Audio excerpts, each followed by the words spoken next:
Okay, so this is kind of what I wanted to get into this week, the rates. Things are, I already started breaking them down here. So we have general day labor rate, gear and kit rates, okay? And then I separated the corporate commercial videography work from the DP work. And that's not to say that, oh, if you're doing commercials or corporate stuff, that it's not DP work, because it is. But the reality is the reason why I set these apart is because the corporate and commercial world, generally, you have a set rate for that and you don't really back down from that. In other words, you don't really negotiate, or you don't allow for negotiating of your corporate and commercial work, because those clients tend to have a decent amount of money, and we're all aware of that. That's no secret, in the corporate commercial world. And because of that, you tend to have contracts. And once you're set up with that client, that contract is now probably going to last at least a year until you decide to renegotiate said contract, whatever the case may be. Now, that is quite different from the world of non-union, narrative, music video, and even low-budget non-union commercial work, right? Those are way different worlds of rate. And so that's why I've separated them. Okay. And another reason why is because the DP work, especially if you're in the narrative or music video world like myself, and maybe even sometimes those ultra low budget commercials, those generally to be more of the jobs that you get via word of mouth, or people that know you from someone or some project or some other thing.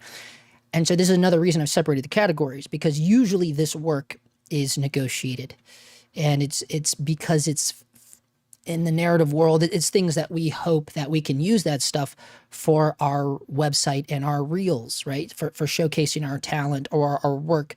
Whereas this stuff, the corporate and commercial stuff, not really. I mean, look, if you're doing high-end commercials, then yeah, you probably would want that footage. The reality is some high-end commercials don't even let you use the footage regardless. We're talking like big companies like Apple. So you're not gonna be able to get it anyways. And if you're doing corporate videos, no one wants to watch that shit unless you're submitting yourself for other corporate clients. Let's just be real here. Good morning, Survival Rex. Good morning to you, sir, or person. Where are you at in the world where it is morning?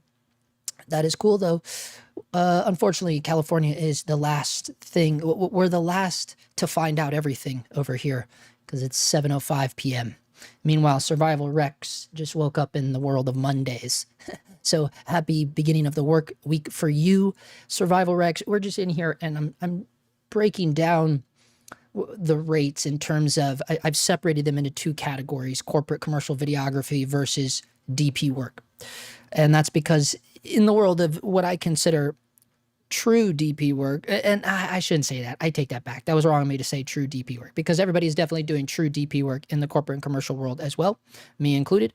But the main reason to separate these categories is because the narrative work, maybe I should just change this. Let's just change this before too many people get in here. Narrative / music video / ultra low budget, right? That's this world, okay? And this world, more often than not, tends to have way different rates than this world down here.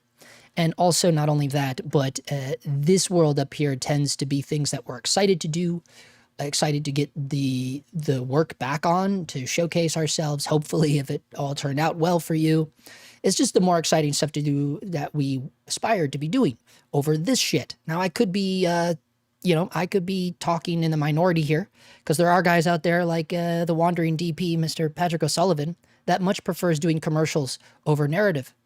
I think that just tells the type of human being that he is, right? So obviously, if you like money, then that would make sense. Chase the commercials if you like money. But if you like, if you're like me and you grew up loving movies, and I'm a little bit exclusive to this because I was an actor for many years, still kind of act. And so because of that, my attraction has always been to movies, the narrative world. So I'm always going to choose these jobs over the higher paid jobs. That's not to say I won't take these high paid jobs, because I do. I have tons of corporate clients on call, I guess you would say, with certain corporate clients, as most of you probably do too, because the corporate work you can do all over the country, right? Like everybody has a corporate little central hub in their state, whether it's Wisconsin or it's New York, right? Everyone does. So this is the work that pays, and it pays well. 3:05 a.m. in London. Oh, amazing, dude. Yeah, anyways, so that's why I started to break this down.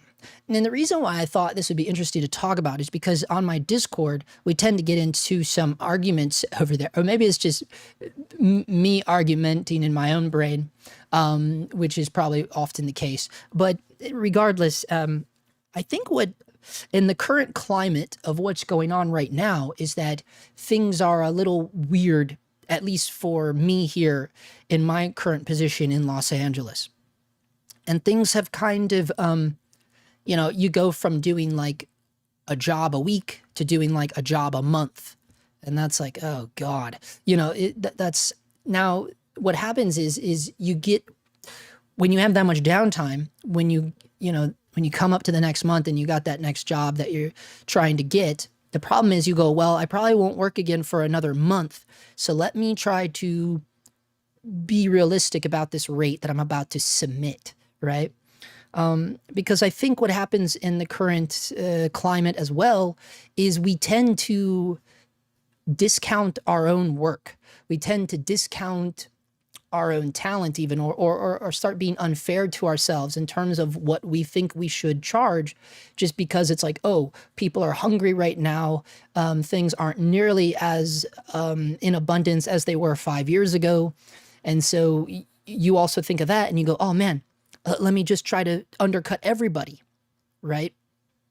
And what ends up happening is the undercut becomes so low that now you're back to working for rates that you did when you were first starting out, or, you know, fresh out of film school, or whatever the case may be. That's what it's starting to feel like here.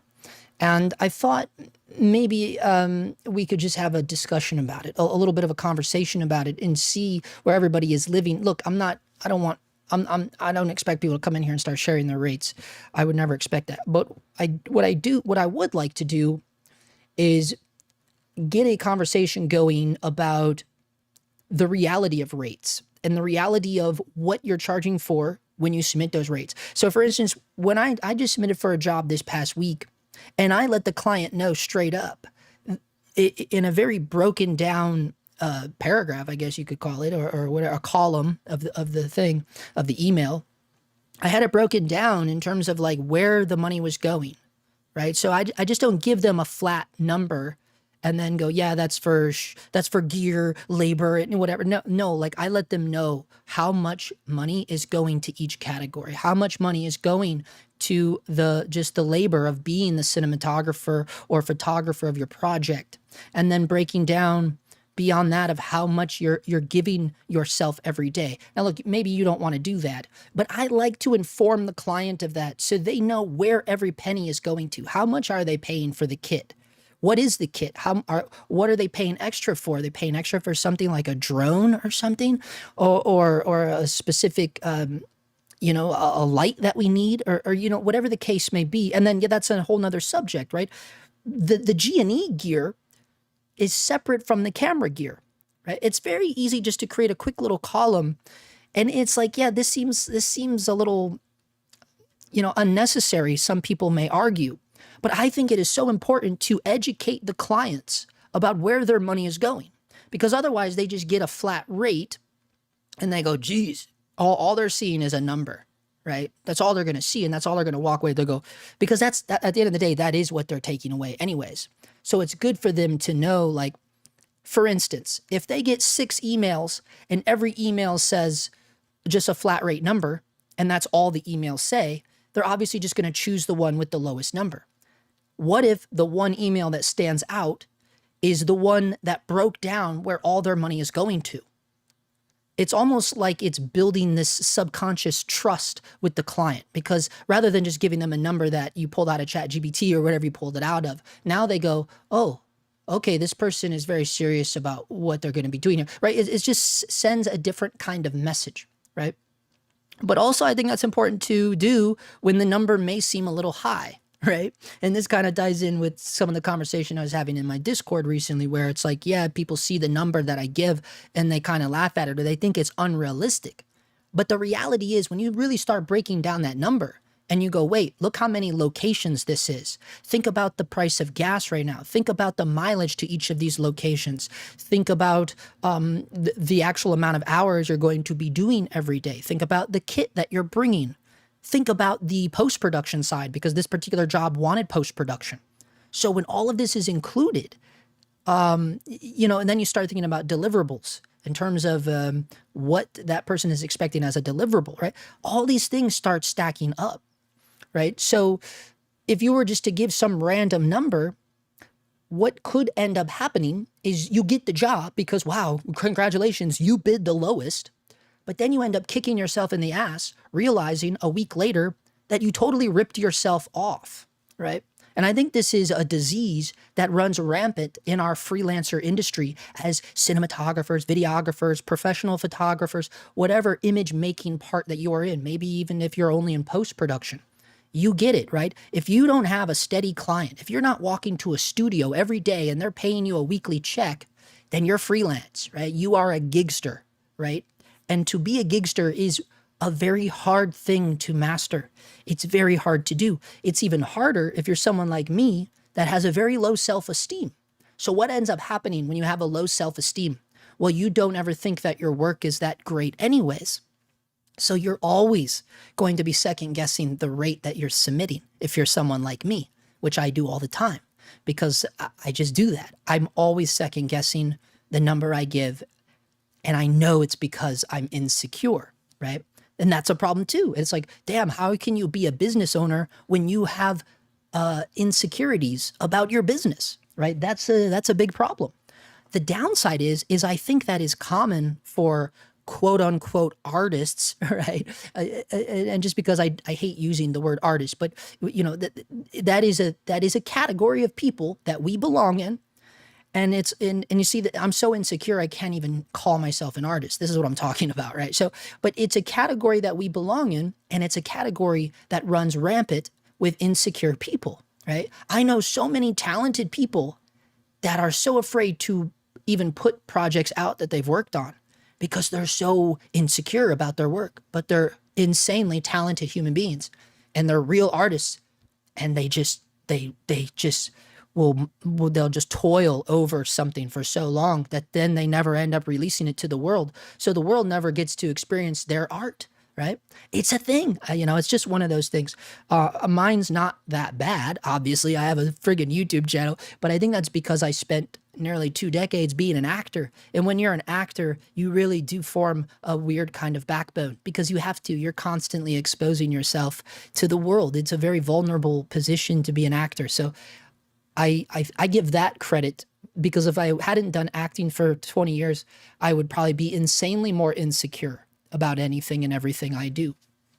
Not saying that you all need to run out and be actors, but I'm just saying that it's one of the things that I toil with as a freelance videographer. That was a long-winded way of putting that out. So sorry about the rabbit holes here, but it tends to happen. But anyways, the general breakdown here is to be, hello, Stuart Monroe. Photography rates Australia.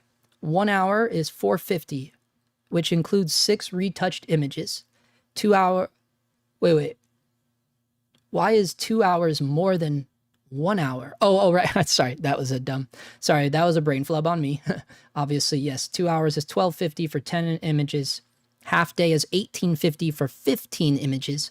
Full day is $3,100 for 25 images. Extra images are $30 each. I need to add a gear rate. Yeah, dude. Wow. Now that's just for straight photography. Now, Stuart is, those are professional rates, right? So, and this is what I mean. Because to Stuart, this is a very normal number. You see, he just threw that out. You know, he had that ready. He had that in the can. That's obviously rates that he's had for a long time. And I'm assuming, you know, he gives himself a raise every year or so. Here's the thing, though, where it's going to get weird, because I don't do professional photography work, so I have no clue to judge what those rates are, Stuart. And this is another reason why I wanted to do this live, because the job that I just pitched myself to last week actually was a photographer job. I've only done like 2 or 3 paid photography jobs ever. I'm more a video guy. You all know that. This is primarily a video lighting channel. I primarily live in the filmmaking world, so that's why I've only done 3 paid photo jobs. But the ones that I have done have been quite cool. And when I say cool, I mean kind of a big deal. And in terms of where the photos were shown and things like that. And it goes full circle to my filmmaking world, because it was always for shows that, or movies. One of them was a Hulu show. Another of them was a Cheech Marin thing, and then another movie.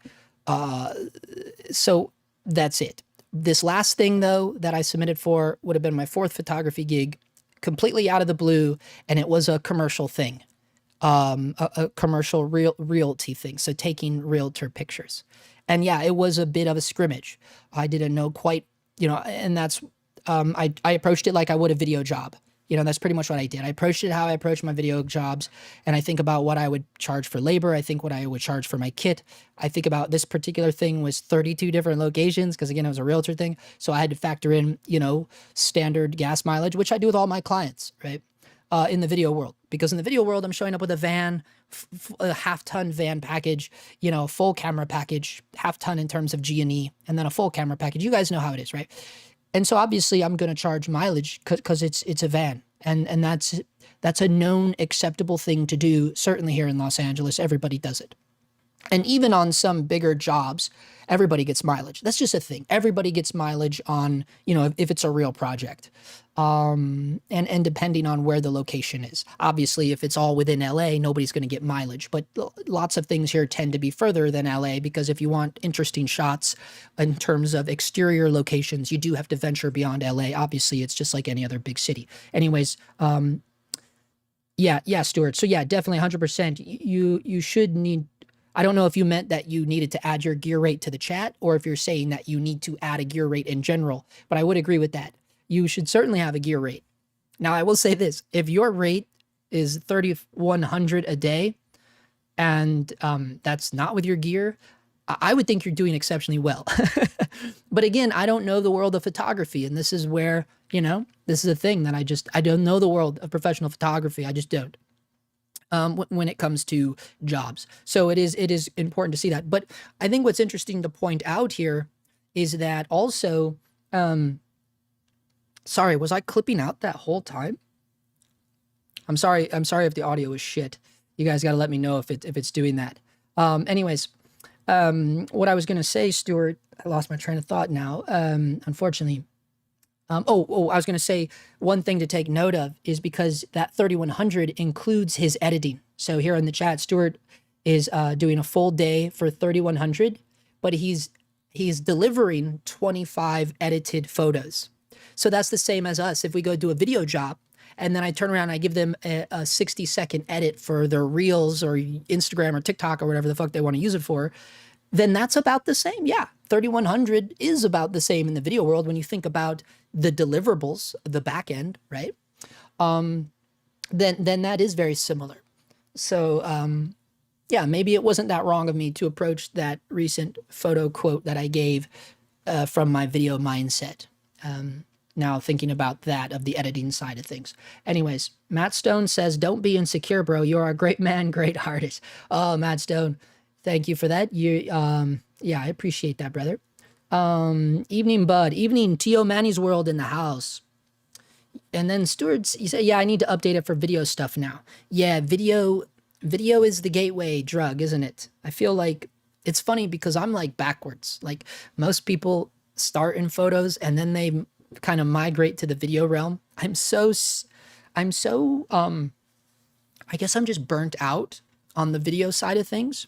And it's only been like 7 years, maybe 8 years. And I'm already burnt out on it.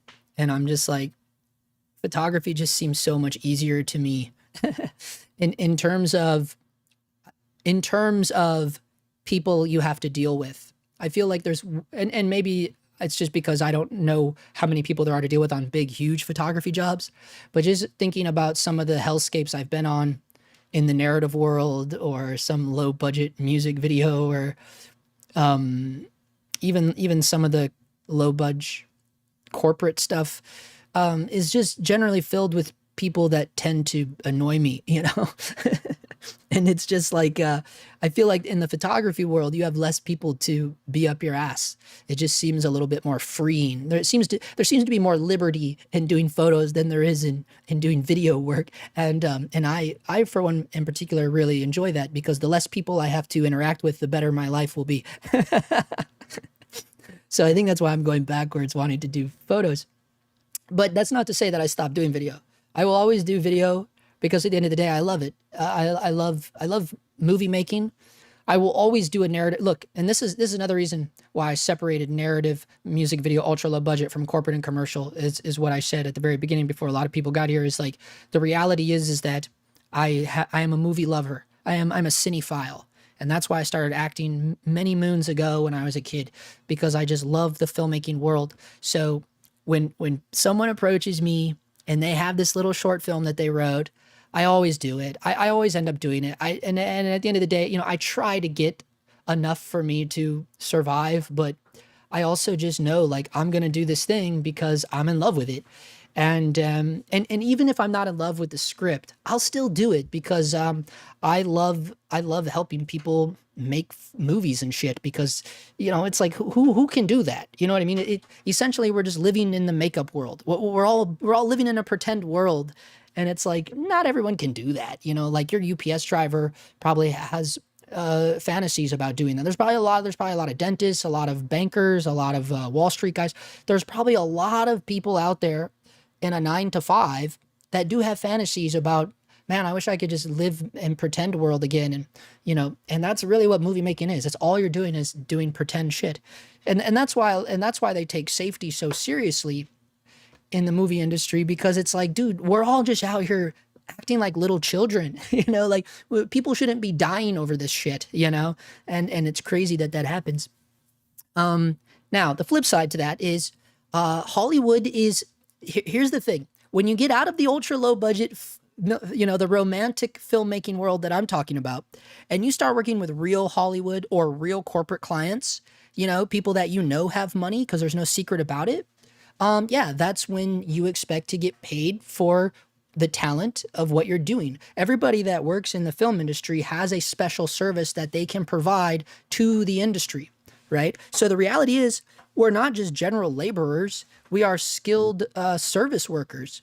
Wherever you are, whether you're a friggin' production assistant or you're the cinematographer, right? Everyone on set is a skilled service tech of some degree or another.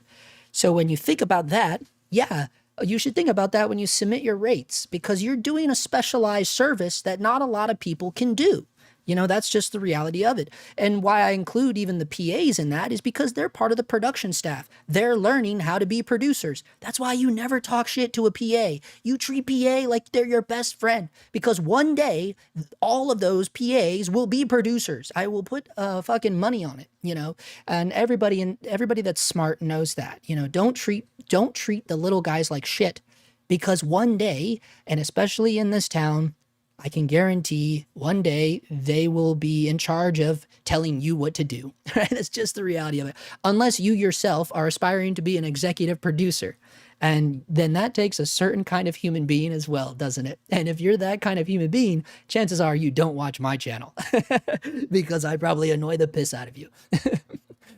Because being an executive producer is just a different mindset, a different mentality altogether. All right, let's see here. Yeah, Stuart says, I did video work for years, then switched to photography and kept getting used by people. So I raised my rates. Now it weeds out the lowballing, time-wasting wankas. And yes, I include my gear kit. From now on, they're wankers. Yeah. Yeah, kept getting used by people. Yeah, so see, that's a problem too that I find in the low-budget narrative world as well. You know, what I'm talking about here, I do a lot of short films.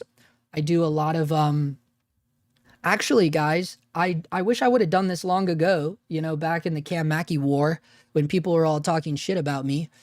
because something I realized I could do on my channel, when you first go to my landing page on my YouTube channel, I made playlists of things that I shot. So these are all things that I was the DP on that are available on YouTube to be shown.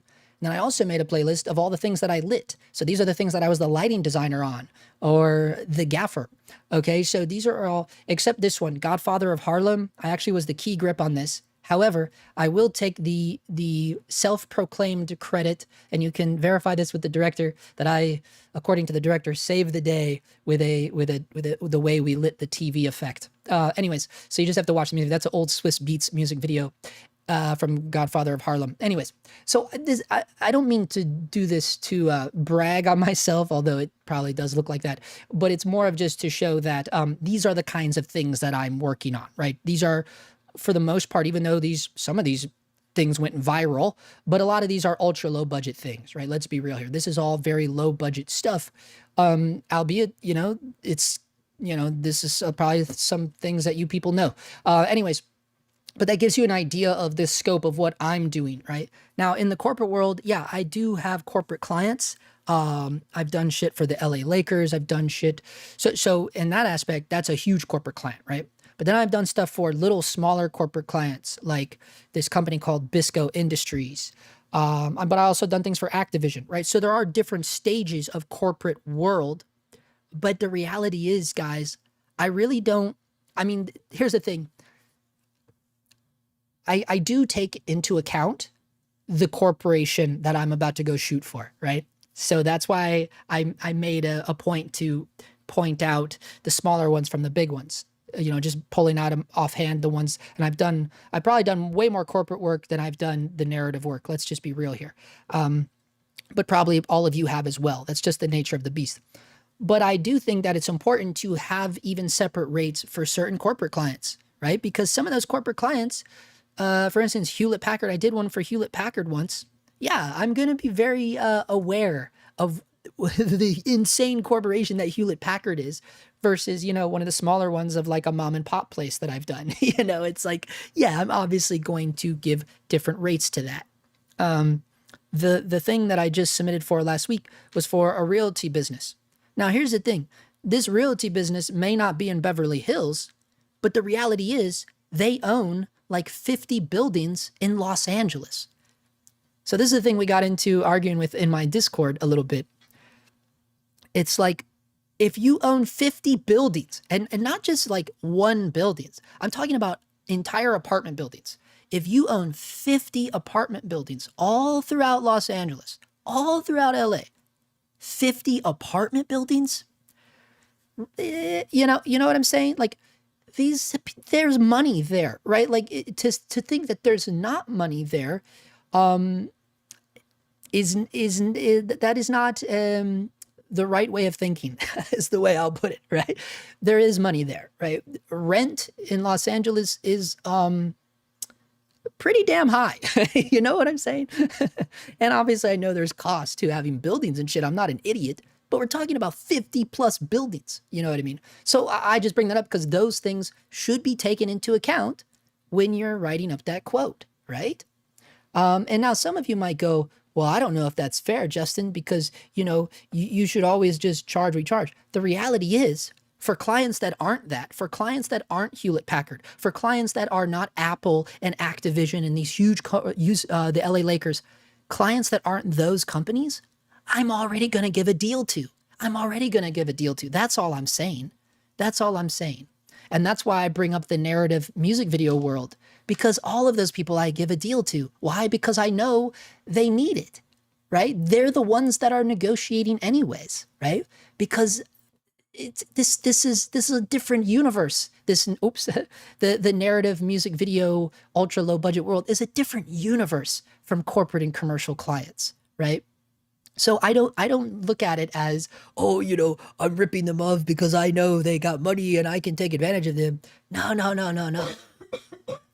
When I get these corporate and commercial jobs, I know, yes, for once, I'm finally going to get what I'm worth. And maybe that's my own fault. But look, if I wouldn't be able to do half the shit I do if I charged everybody what I charge Apple and Hewlett Packard. That's just the reality of it, because these other people don't have it. They don't have that, you know? And this is where I differ from a lot of other guys, because a lot of other guys, they won't do it. They're like, no way, I'm not going to bend on that.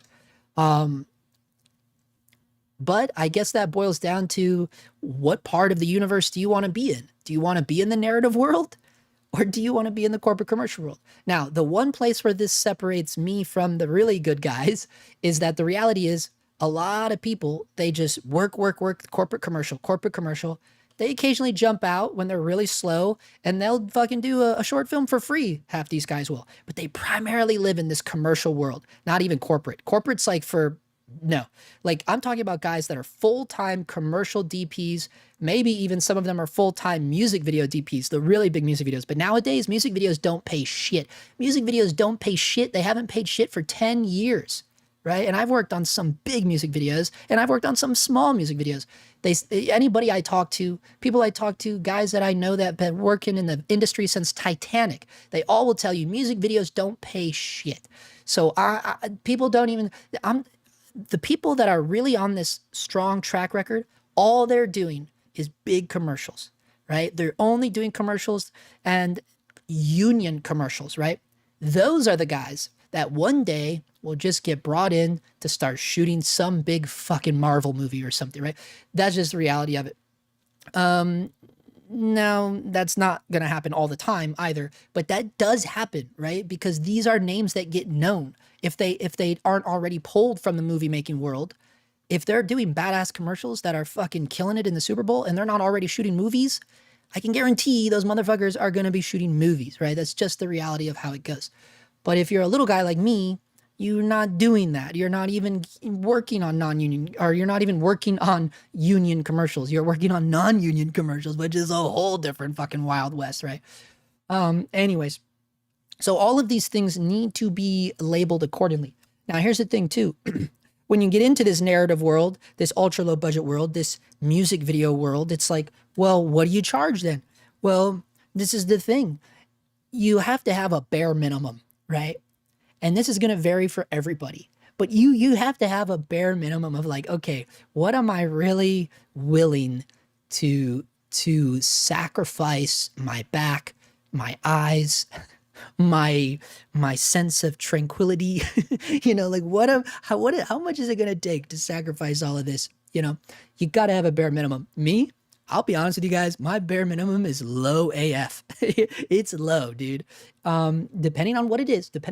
Look, if they just want me to show up with my camera and just shoot some shit, like, hey man, just show up and like shoot this event or whatever, and all I got to do is show up with my camera, no audio. You know, keep in mind I have an FX6, so they're gonna have somewhat good audio. You know, I'll throw the Sennheiser on top of the camera, right? But if that's all they want, then I've been known to show up for $350, right? And a lot of people think that is shockingly too low. But hey, man, if I'm not doing anything, and most these things are like going to take you just a few hours, and all I got to do is show up with my camera, you don't think I'm going to swing over there for $350?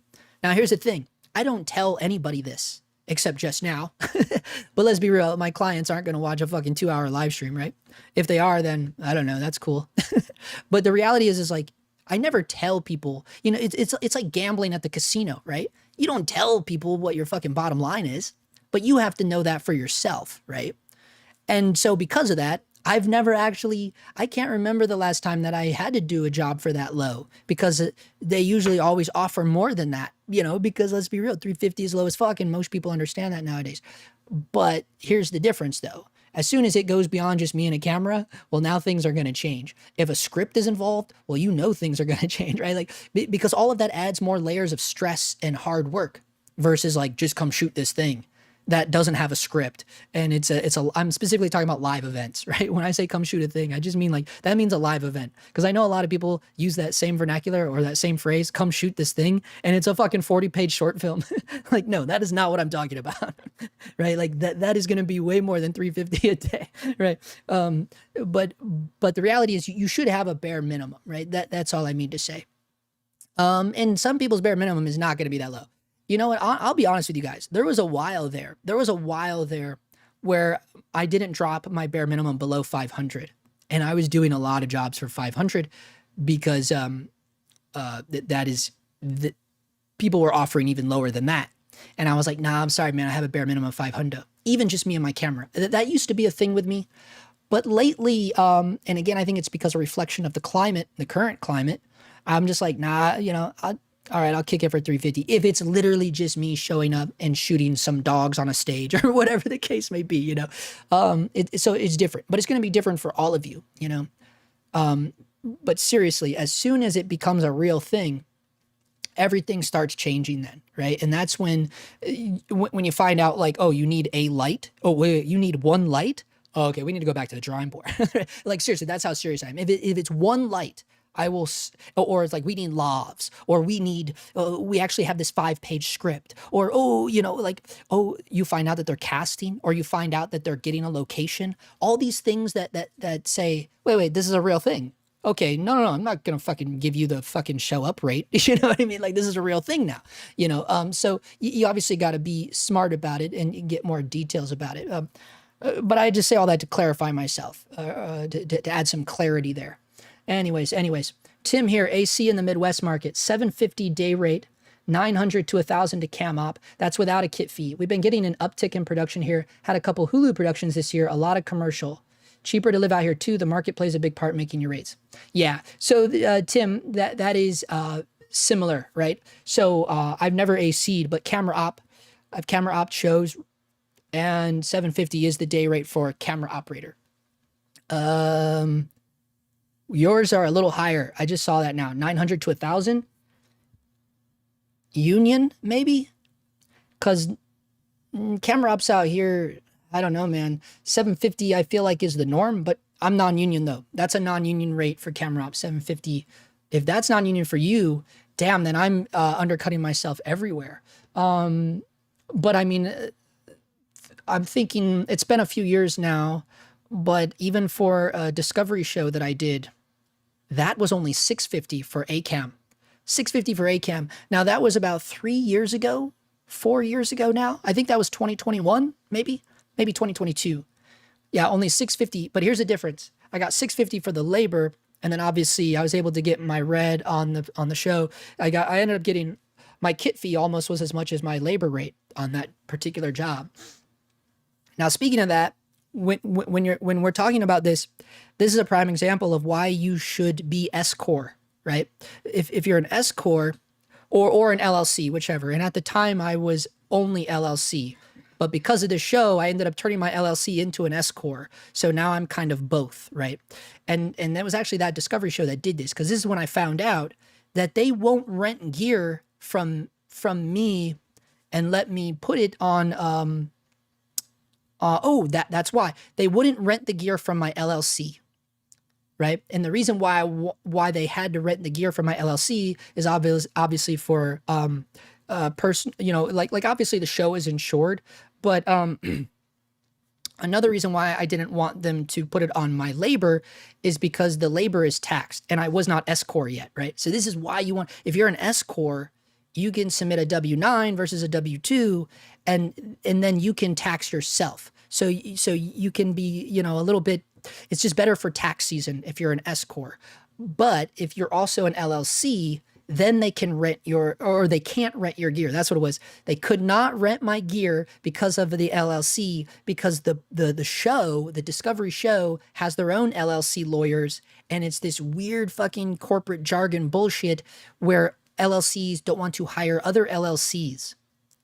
So okay, I'm really messing this up, and I apologize. They were able to rent the gear, but they were not able to pay my LLC for labor. That's what it was. Okay, so I apologize. It took me a minute to get there, but we got there. Forgive me, but this was like 4 years ago, right? But that's what it was. Because I was LLC, they could rent my camera package from my LLC, but they could not pay my labor to the LLC. So that's why I went S Corp, because if you're an S Corp, now you can submit a W-9 for your labor as well as the gear, because they're renting the gear from your LLC. That's what it was. Their lawyers would not allow them to pay an LLC for labor. They're only allowed to pay LLCs as for rentals on this particular job, right? So ever since then, I have strongly encouraged all freelancers to be S Corp, because when you are S Corp, and really it comes in handy if you're not LLC. Most of us that have little production companies, you're probably LLC'd because of the insurance and all of that shit. But if you're not an LLC, then you definitely want to be S Corp, because it's just a better way to go when you start working with studios and stuff. I'm sorry that took forever to get all that out. But yeah. Yeah, and then the 750 is, again, I did a Hulu, but every market is a little different, Tim, but those, yeah, those rates are doing quite well compared to what, but again, non-union world. So non-union's allowed to make up their own price for every town they go to. Let's just be real. Yeah, the classic, can you shoot my wedding for free, or can you come to opening night, maybe bring your camera, or mate, can you just take a quick headshot? Not anymore. Yeah, so Stuart's probably like done with all of that. Whereas me, I'm still in the fun phase, I'm still like, well, here's the thing. No, I would never do someone's wedding, because weddings stress me out. I can count on one hand how many weddings I've done, and it was a very long time ago. I don't do weddings. They stress me the F out. I hate, so that's something I would always say no to anyways. But yeah, I've definitely done the occasional quick headshot for the mates, I've definitely done that. But we're all good buddies, and here in LA, they all know they're doing it for a favor, so they know I'm going to get something out of them later down the road anyways. So that's another bonus of living in a town as saturated as LA. When you build a little friend network, or I'm not really good at having friends, and I only say that because I'm kind of antisocial, but what I am good at is I'm fun to work with. So people that work with me, they like being around me. And so because of that, I'm able to pull a lot of favors. So we do that a lot too. I work a day job on 4 weekdays. I do client and passion projects, weekends, taking time off for longer projects. Prices vary drastically. Yeah, that's a totally different thing. If you're a weekend warrior, yeah, I've shot plenty of movies for weekend warriors. I certainly have. Something that we recently brought up, I think it was on the Patreon, or those members. We do that members only video shit. I did one of those, and I was talking about how one of the I was working on multiple weekend warrior movies, right? So people that are like 9-to-5ers, and then they're shooting their lifelong dream. They're making their movie on the weekends. I've done a lot of those. What ends up happening though is, when they're weekend warriors, you go and you work on their thing one weekend, and then like during the week you're working on some other project, and then you go back to the weekend, back to the movie. And what ended up happening is we didn't set the camera settings back. So that has fucked me up a couple times, where it's like, oh fuck, we didn't put the settings back. So then you get into post, and you got like half the show is shot in 24 frames versus 2398, or like half the show is 4K DCI, and now the next 2 weeks later you go back and you didn't remember you did 4K DCI, and now you're shooting in Ultra HD, and you're like, fuck dude, it's all over the place. So that's the only downside of doing like weekend warrior shit. But yeah, it is definitely fun, and it's a way to go, and that's what I was talking about earlier. Like, that's the stuff I love to do. I love I love being able to contribute to someone if it's their first time making something, because I've been doing this shit for so long, where like it brings me joy to see someone else getting so excited about this project that they're making, right?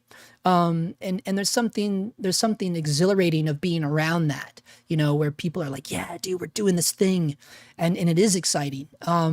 That's one of the reasons why I'm a little more lenient in the narrative world when it comes to rates and things. And also, let's be honest, a lot of the narrative stuff that I do is people I already know. So, and that always makes it even more fun when you already know the people and it's not awkward, you know what I'm saying?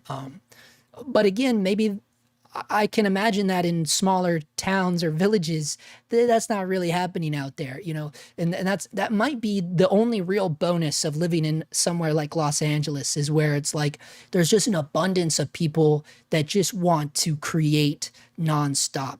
And a lot of them, you know, if you're sticking around the right people, i.e. the talented ones, you know, hopefully, and you're working on things that actually you're also excited about, you know, and that again, that may be singular to Los Angeles, but honestly, probably other places too. Really, all it takes is a circle, you know, once you start building a circle, and even if you're a little awkward in social situations like myself, you go out and do the job. Well, now you're going to start building the circle if you're not a piece of shit to work with, right? You know, like if you're fun to work with, then now that's your network, you know, like my social life is kind of my work life, but that's just because I kind of prefer it, because otherwise, if I'm not working, I tend to like to have alone time, you know. That's just my own weird thing, man. Like I'd rather go, you know, for a walk for like 2 hours by myself than go to like a sit down thing with someone. That doesn't excite me, you know. If someone's like, let's go have lunch, I don't know. And that's why I'm really bad at this Hollywood thing, because I'm just not a good networker, right? So we can do this full circle. Like this is why everybody in this industry, you should be really good networkers, right? And this is something that they have been telling me since I was a child, because you know, I was an actor when I was a teenager. I've never been good at this because of the type of human being I am. And that has probably been my Achilles heel in this industry, honestly, because everybody always wants me to go drinking with them afterwards, or everybody always wants me to go to their birthday party or whatever. And I just don't have that. I don't have that. I don't have that will to do it. It's like, and honestly, it's not because I'm a dick. It's just because I am so awkward in real world situations where it gives me anxiety. It gives me an anxiety to think like, if I got to go sit down and have lunch with like 4 people right now, I would have so much anxiety. It would be awful, man. I wouldn't be able to eat. And this is another weird phobia I have too. I get weird eating around people. When I'm sitting down eating in a restaurant, my biggest phobia is that everyone is watching how weird I eat. Like, this is what I mean. Like I have a fucked up head, right? So, so because of that, I can only build my network from people that I work with. And because when I'm working, I'm like a different human being. Like, it's weird. It's like I'm playing a role of Justin now working, right? So I don't get any anxiety. It's actually the opposite. I'm like super confident when I'm on a job. But as soon as we all go to like a restaurant to have lunch or something and we have to leave the set, now it's like I fucking, something in my brain glitches, and now I'm like this weird awkward dude that has to go be a part of society and like have lunch in public, you know, like something weird happens to me, you know. But then as soon as we get back to that set, I'm like, you know, it's robot mode, and I'm like back to being who I am, you know. If you struggle like that, if you're like me, then hopefully that you can get on those jobs and start building your network that way. Either way, the point is, I know, man, I'm really going in circles tonight, but the point of all of this is to say, like, you do need to build some sort of circle. You do need to build some sort of network in this industry, particularly, because I will tell you right now, the majority of, outside of the acting world, because acting is totally different. Acting is just submitting, auditioning. But behind the camera, whether I was the gaffer, the DP, the BTS, the stills photography, and just also, yeah, like doing headshots, all of that shit, all that camera work, I think I can confidently say that 75, that might be a little high, 65% of all the work in the past 8 years has come from people I know. That's a large percentage of jobs that I got because of who I know. And honestly, it probably is higher than that. 75 probably is more realistic. That's a lot. That's the majority of the jobs. It's so much work comes from people, you know, and it could be months. Sometimes it's months. It's months down the line. Sometimes years, honestly, years. And you get a call and they're like, yo, dude, we worked on that thing. Blah, blah, blah. And me, because I'm so like weird and antisocial, I'm like, wait, who is this? And then like, I have to try to find them on Instagram quickly or Facebook or something, so I can find a picture of what they look like to start putting the pieces together in my brain. And then you go, oh shit, yeah. What did we work on? That has happened so much, dude, so much, right? But again, I'm not a piece of shit to work with, right? As like as socially awkward as I am, again, I have this absurd amount of confidence when I'm on set, right? And maybe that just comes from being an actor for so many years too, right?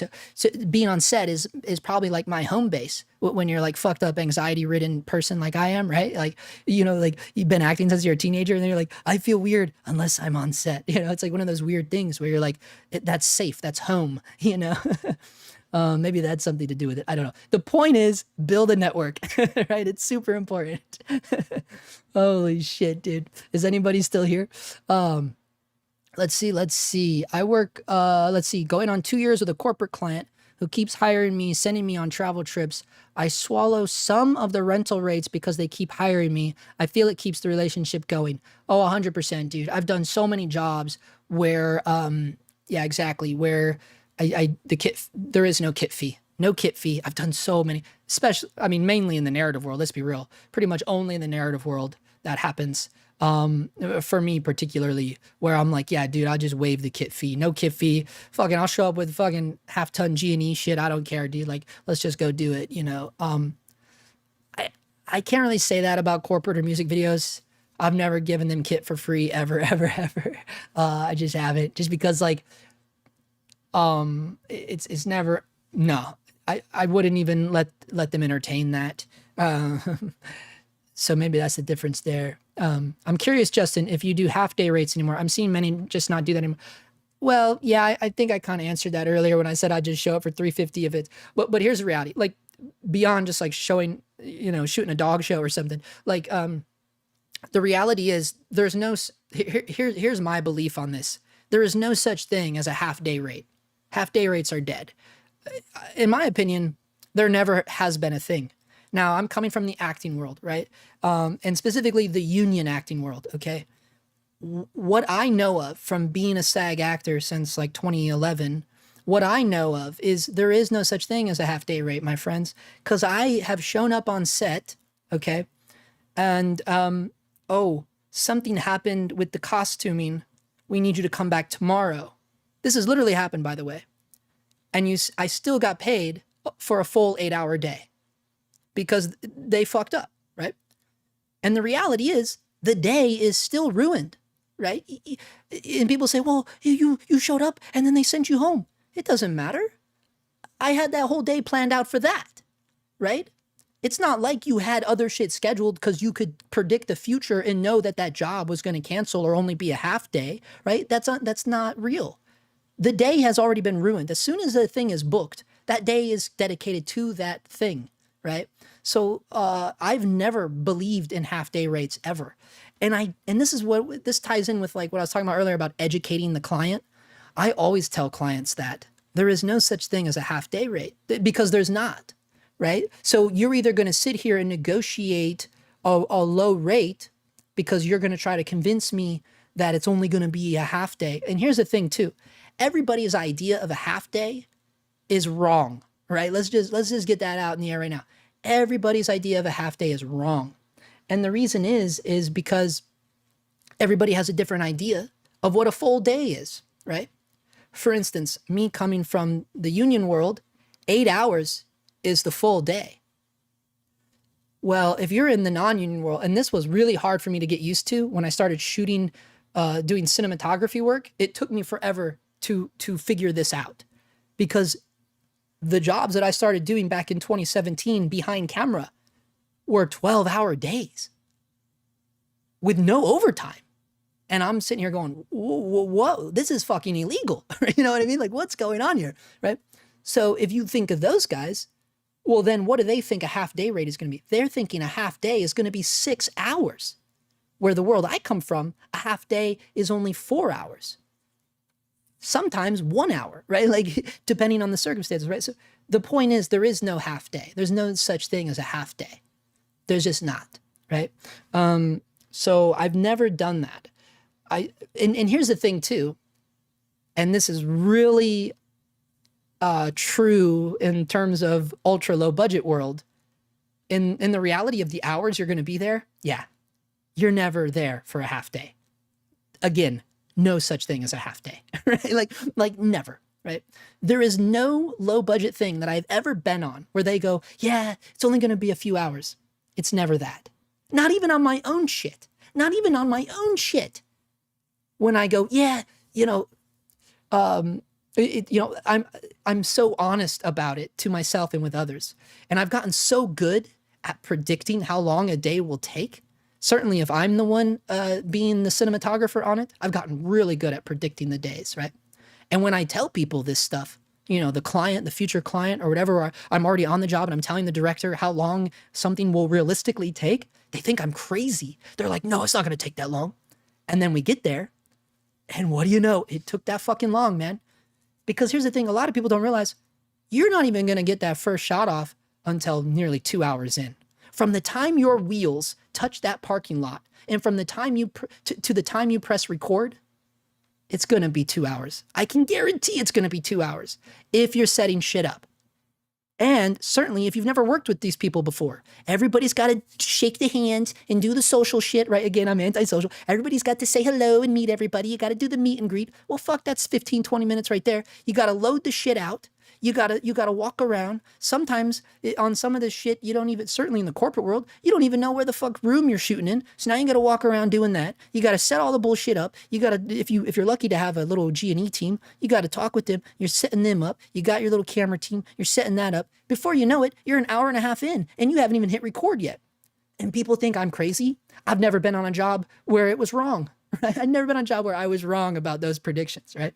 So this is the thing where I say no such thing as half day rates because the shit takes forever.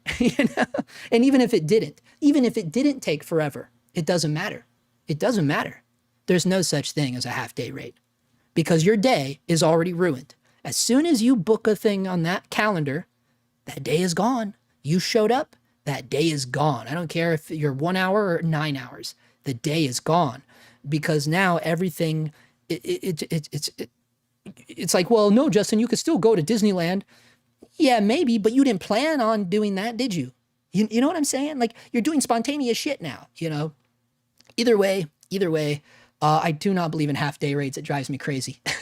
Okay, rant over. Okay, non-union. Yeah, 6 years ago, I worked Discovery Show 650. Wow, 6 years ago. So see, they're still a little behind out here. But these rates have gone up here since then. Crews are also much smaller, at least what I've been on. Well, that would make sense then. If the crews get smaller, it is nice that the rates are going up then. Because at least they're acknowledging like, hey, they have a bigger workload now. So that's good to know. I will say this. The Discovery Show that I did, that was only $650 for operating. It was a cakewalk. It was a cakewalk, right? It was a cakewalk, right? That's all I'll say. And so like, I'm not gonna put my nose up to that. And plus it was like 4 years. I don't know. It was like, what was it? Like 2020. It was maybe like 4 years ago. But also again, the kit fee. The kit fee is where it came in clutch because the kit fee, I look at it as free money because it kind of is, right? You're just like, you're getting money for something you owe. So yeah, obviously you bought that at one point and so that's the whole point, to get money back on it. But when it literally is getting money back on it right in front of your eyes, because all you're doing is showing up with it, that's the whole point of the kit fee, right? That's the beauty of it.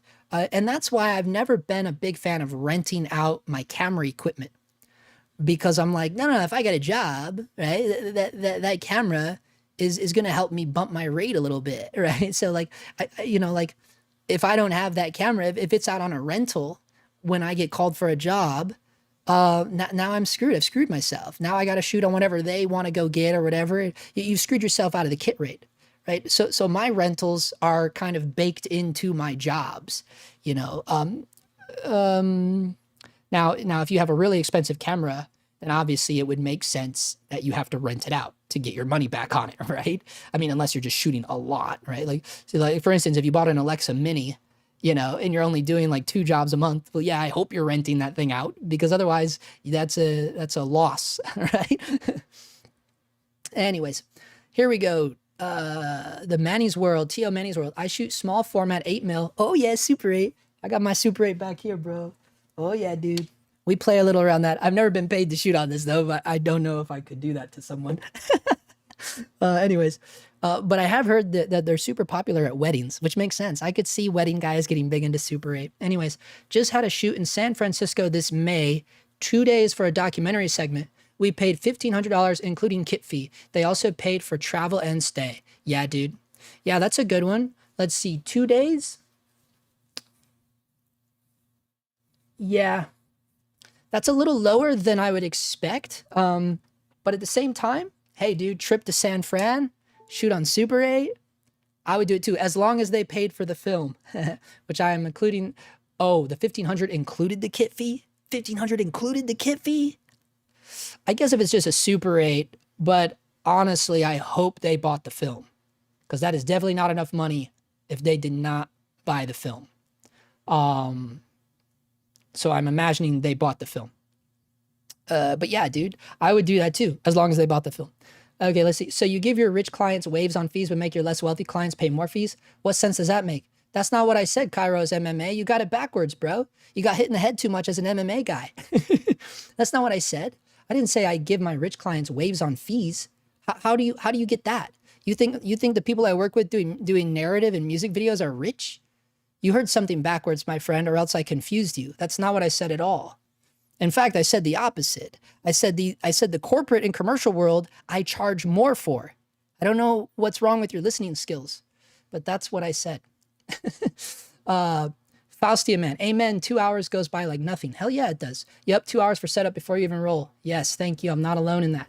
So who was that company you posted about the other day? Also, when can I call in? My Aussie accent is so thick, mate.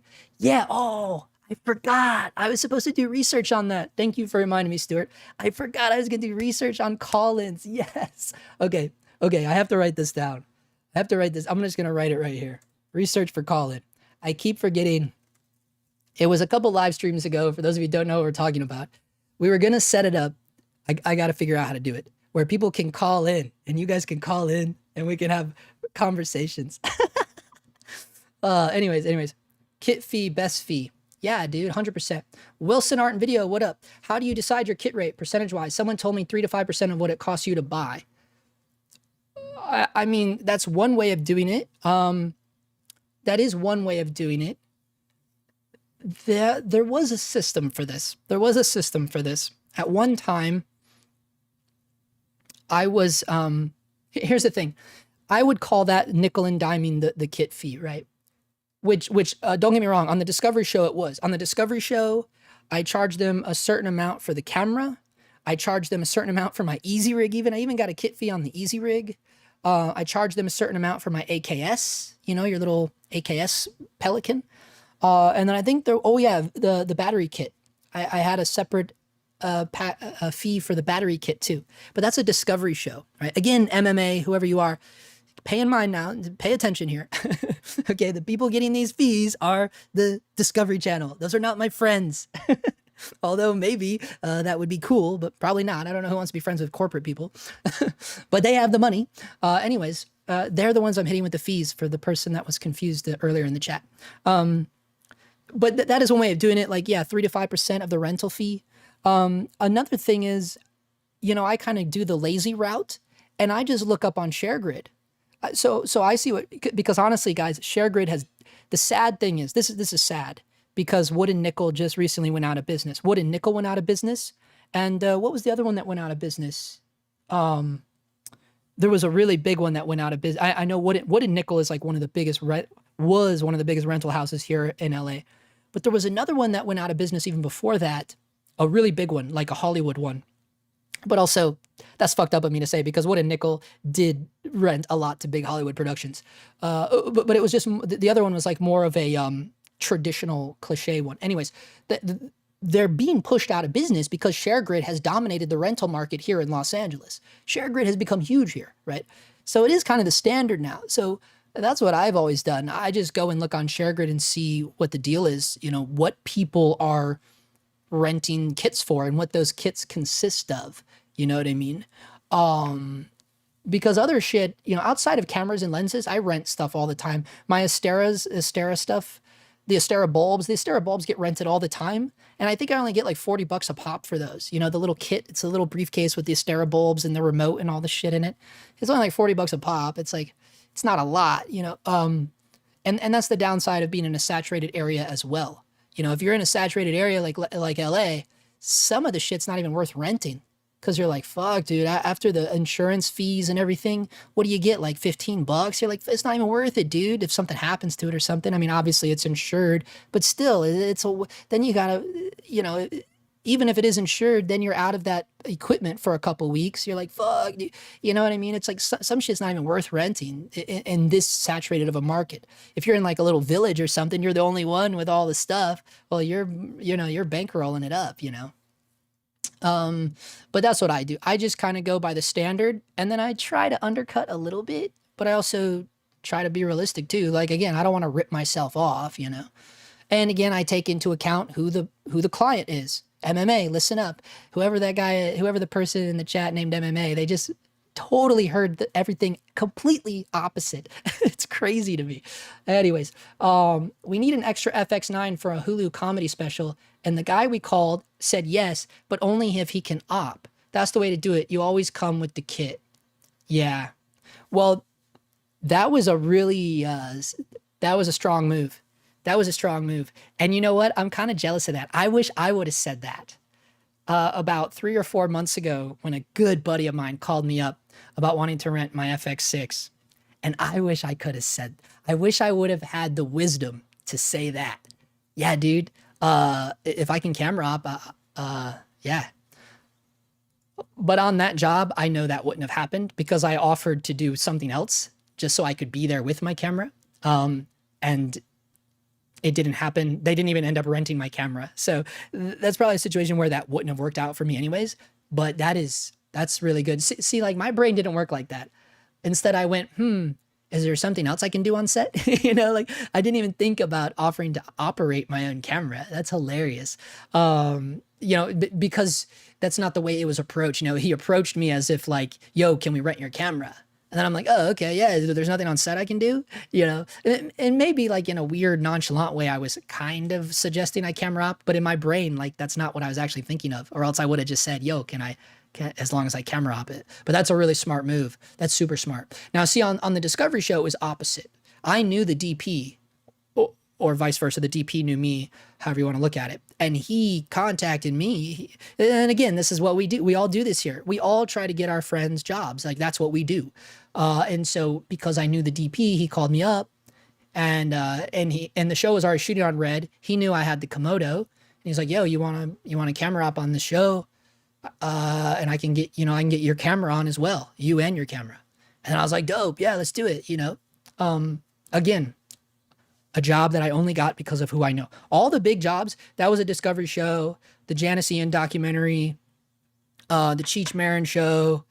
What else? Like all the big shows that I've done. Oh, not the Cheech Marin show, but all the other shows are shows where I knew the DP or I knew someone on the job, right? I knew someone there.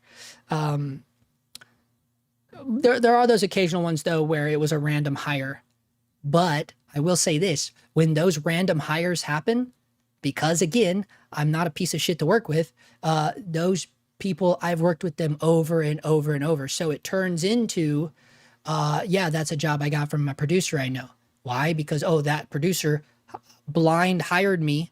I didn't know them. They didn't know me. They blind hired me like, probably 6 years ago or something. And then you just keep working with them. You know, I still work with the same producers I worked with fucking long time ago, you know? That's the goal, right? Like, now I can't say that for every producer I've worked with. If I could say that, that would be amazing. But there are those occasional ones where it's either like a one-off, you know, like a one and done kind of thing, or it's sometimes we have, you know, because I am a little difficult, I guess.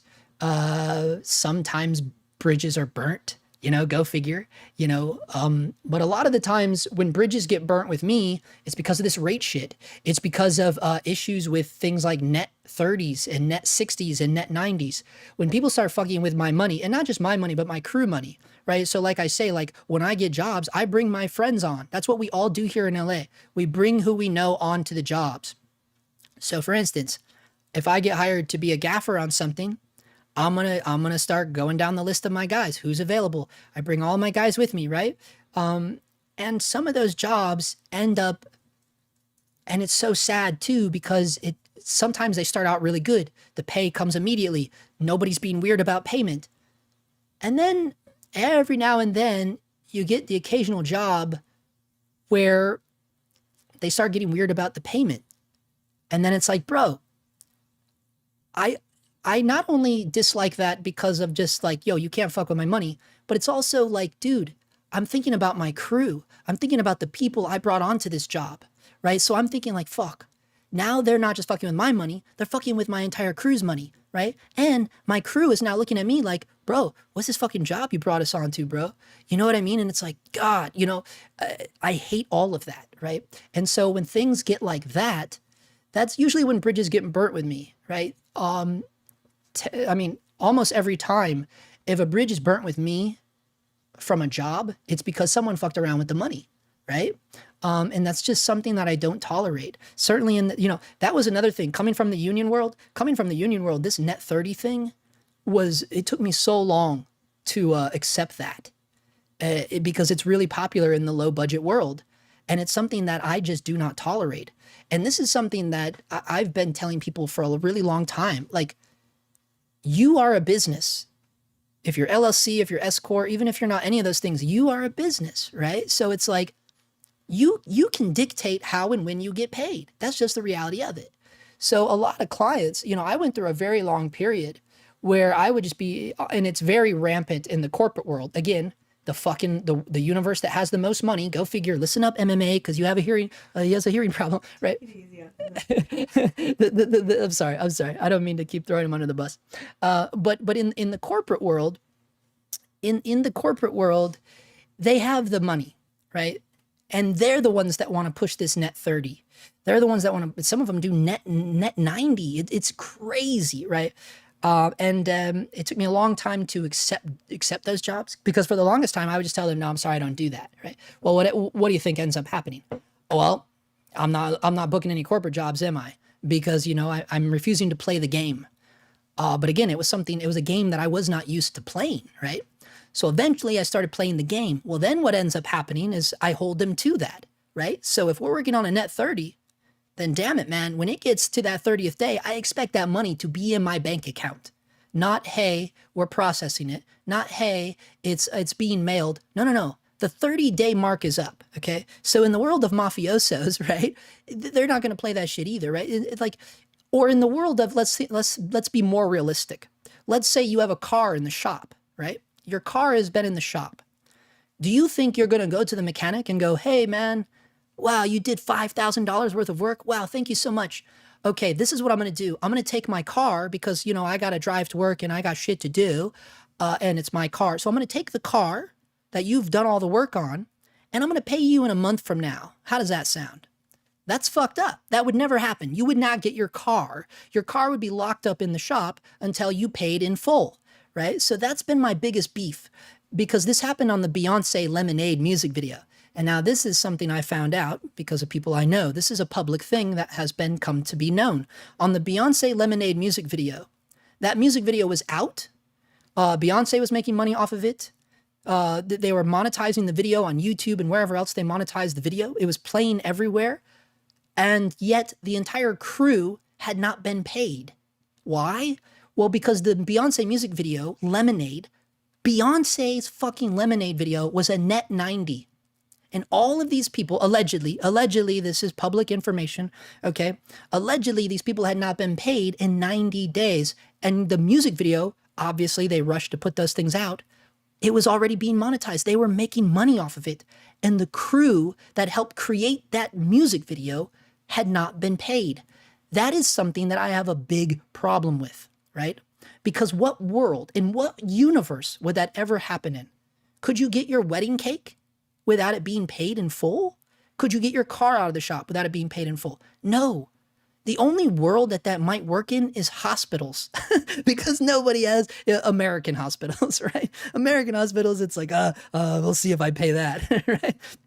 But I think that's the only world we can compare it to, right? So why are we comparing videography work to, corporate American fucking hospitals? Like, it doesn't make sense to me. But it's something that runs very rampant. So that's a long-winded way of saying bridges get burnt because people, that 30-day mark comes up and it's like, hey, dude, this net 30 had a specific date. That money's not in my bank account. What's going on? And then every day beyond that, I'm up their ass. I'm telling them I'm going to add a late fee for every day that it's not in my bank account. It turns into this thing where it's like, well, now I got to be the bad guy. I got to be the bad guy because they refuse to stick to a contract that they made me sign. This is not a contract I wanted to do. This is a contract they wanted to do. And now they're breaking their own contract.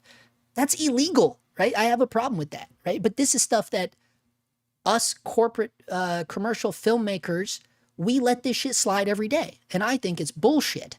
And this is why it continues to happen, because not enough people want to speak out about it. Everyone just says, oh, okay, I'm okay bending over. I'm okay doing net 60. I'm okay doing net 30 and allowing it to turn into a net 40. This is why it happens, right? If anyone's going to take advantage of us being the gigsters, it's going to be corporate commercial world, right? They're the ones that have the money, and they continue to have, it's the same bullshit, it's the hierarchy system, right? It's like, and I'm that type of mentality to say, nah, I'm not going to put up with that, right? What ends up happening? Well, then you lose a client. You're like, oh, there's a client lost, right? And then it sucks. It does suck. Where some people are willing to just keep bending over for it and say, it's fine. I'd rather keep this client and just let them, I'll let them keep being late on their own contract when they take 30 days to pay it anyways. A lot of people would rather do that to keep that shitty client. In my brain, I go, I don't want to be with this client if that's how they're going to be. They don't even respect me enough to pay me on the day that they say they're going to pay me. Why the fuck would I want to work for them? I mean, that's my mentality though, right? So I'm just a little bit more vicious than most, I think. But in terms of the corporate commercial world, if there's anybody we should be vicious back to, it is them, the corporate commercial clients. Again, because they have the money. All right. I know I'm getting crazy now. I know I'm getting a little preachy. I'm off my soapbox. I'm off it. That is a soapbox that I love being on because I'm so against net 30s and net 60s. So I apologize. Anyways, now that we lost everybody and I turned into a preacher there for a minute. Oh yeah, they covered the film. Good deal. I got paid to shoot the Playboy Mansion. Wow, $5,000. Everyone turned down the job. I got it because they wanted the camera operators to only wear Speedos and go in the water. 5Gs. Was it your own camera? Did you have a water tank? Or what do they call that? Like a water bag for your camera? Or was it their camera? That would be amazing. But either way, yeah, who cares? Speedo it up, dude. You're going to pay me. Not to mention, you're at the Playboy Mansion. Right? Like, dude, you could put a thing of whipped cream on my willy and I got to, there's like so many famous people that are going to be there. It's going to be insane, right? Maybe not nowadays. I don't know, maybe not nowadays, but certainly, in its heyday, like everybody that was anybody went to the Playboy Mansion. Like the Playboy Mansion parties are iconic. That's all I mean by that. But yeah, I mean, that's a hella good rate. Do you have a tax you add for difficult clients? What up, RMV? No, but I think people would like to do that to me. People that find me difficult. No, I don't. I don't, because what ends up happening, like I said, the bridge gets burnt, and then I no longer work for those people, so I don't even get an opportunity to give them a shithead tax, because I don't work with shitheads, that's just the reality of it. Yeah, this guy said it's called FU tax. That's right, Scarlet One. Yeah, and that's what it is. It's smell you later tax. So who was the company that wanted you to review their product? Was it Cam's Light? What are you talking about now? What product? Stuart Monroe, you gotta help me out here, dude. Oh. No. That was, I think I know what you're talking about. No, I think it's going to happen. Look, you know that company, GMV, Great Video Makers. I've done a handful of videos for them and they're now being weird about stuff. And this kind of ties in with this same shit we're talking about, like the corporate commercial world. It's like, dude, like, I just think it's weird when you've already established a work pattern with someone, right? And this ties in with YouTube reviews or corporate videography world, because this happens a lot in the corporate world, and I don't know why either. you establish a certain way that you work with them. And then like a couple years later, they start doing things differently. And you're like, wait, why are we doing things differently now? And what I mean by this is like the way that they're approaching the contracts, the way that they're approaching anything, right? And I guess this makes sense for corporate world because they're corporate heads. So like all they're doing is crunching numbers. So all they want to do is like, oh, let's see, can we adjust this? We took too much out of the budget last year for our video jobs, and it's like, no, dude, like this is what we agreed on. Or are you telling me that the scope of the job is going to get smaller, right? Because if you're trying to renegotiate the rate for your corporate job to where the rate is going to be less than what we've been doing for the past 2 years, then I would expect the scope of the job to be much less. Or I would expect your anticipation of what you want the deliverable to be much less, right? Lesser expectations, because you can't think you're going to still get the creme de la creme when you're paying, fucking bottom shelf. You know what I mean? But how does that tie in with review? I don't get paid for reviews, unfortunately. But what I mean by it is like now all of a sudden with some particular companies, now they want to like, it's almost like they want more than just a review video in exchange for a product, and it's just like, wait, what? Like, like now they want me to like hand over deliverables and things and like give them edits and give them photos and like all this stuff. And I'm like, wait, what? Like, I'm sorry, are you paying me now? Like, what happened here? I thought you were going to have a review that lives on my channel till the end of time. You're basically essentially getting a free commercial that will be aired for a lifetime, right? And I've literally have told this to many companies in our YouTube video world. Because I think it's crazy. And I think because they see my numbers and they go, oh, this guy's got small numbers. Let's see what we can squeeze out of this, and it's like, I don't think you watch my channel, bro. It's like, no, dude, we're not doing that. Like and again, this goes into expectations. If they're expecting to get deliverables, well, then I'm obviously going to expect to get paid. Because if you don't want to do that, then okay, that tells me that you don't respect me as a videographer. So that's another reason, guys, why I added this to my YouTube channel. So now when they go here, where did it go? Give me a minute. Oh, it's gone? No, it's right here. That's why I added this. So now, because I know these are the people that are looking at my channel, right? It's these companies that want me to do reviews. That's why I added these playlists of things shot by me, things lit by me, because you guys know the majority of the stuff that I've worked on is not my own content. This is where I vary from a lot of our full-time YouTubers. Oh, they're so good, right? This is where I'm different than them because the majority of the shit I've worked on is shit that I don't own the rights to, right? So by putting this on the landing page of my YouTube channel, I'm hoping that will help send the message to these review people that like, dude, I'm a little bit different than these average YouTubers that you're used to dealing with. You know what I mean? Anyway, so that's what that was all about, Stuart. Can we rent your camera? Yes, but I want to direct. Yeah. Yeah. That is something too that I'm leaning into more of this year. That's why it's been taking me a minute to get my next video out. If you notice, it's been like 2 weeks. Well, I caught COVID too. I caught COVID, the new strain of COVID, man. It took me down. So that's another reason why I haven't put out a video in a minute. But also it's because I'm working on this weird spec thing that I'm doing, but it's going to be for the channel. But I didn't shoot it. I just directed it and I'm in it. And that's really what I want to try to do more of too, because the whole reason I ended up buying cameras back in 2017 is because back then I was directing. And I was like, yo, I'm going to buy a camera and then I can, I can hire whoever I want to shoot it, and I was thinking like back then in 2017, all I wanted to do was direct and keep acting, right? Keep acting and direct. And I was directing things. And then something happened, man. I got the cameras and I ended up down this crazy rabbit hole of just wanting to do cameras and lighting, and it just got way out of hand. And now this year, I'm finally like getting around being like, yeah, I should probably like start directing again and start doing something a little bit more, I don't know, something I find more fun in, I'm just getting to this weird point where I'm like, yeah, I'm not actually it's not like I've been doing cinematography my whole life. You know, this isn't something that I'm highly skilled at or even, super passionate about anymore. But again, it ties back around to what I am passionate about is the movie making, obviously, just being a part of making stuff. You got to play the game. You got to play the troll toll to get this boy's soul. That's right, Faustian.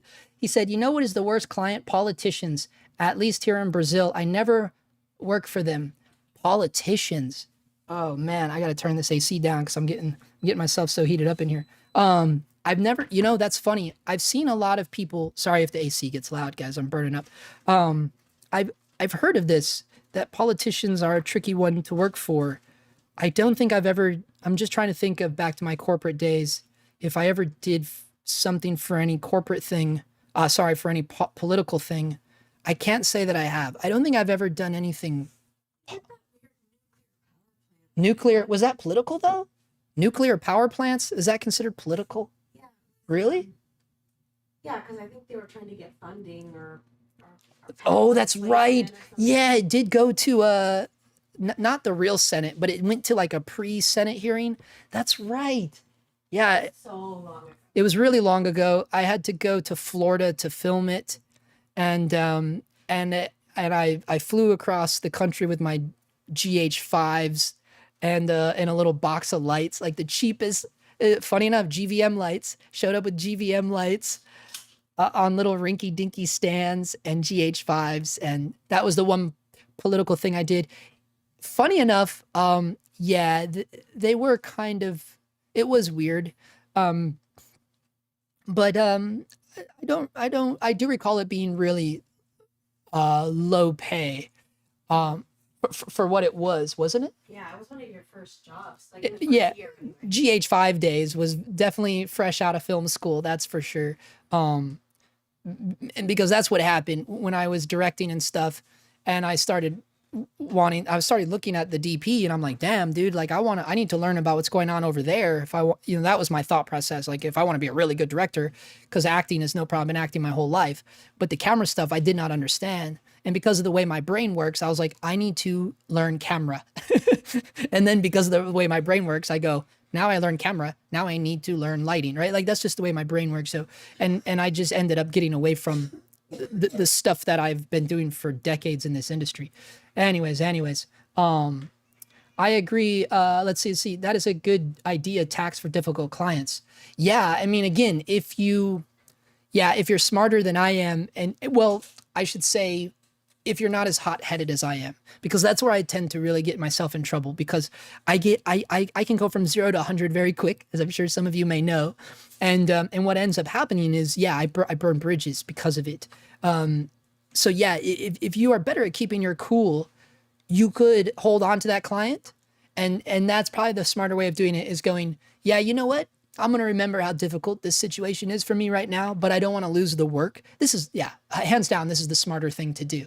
But obviously you have to be really self-controlled, and you got to be really good at controlling your temper, and you got to be really good at being patient, which are all things that I struggle at.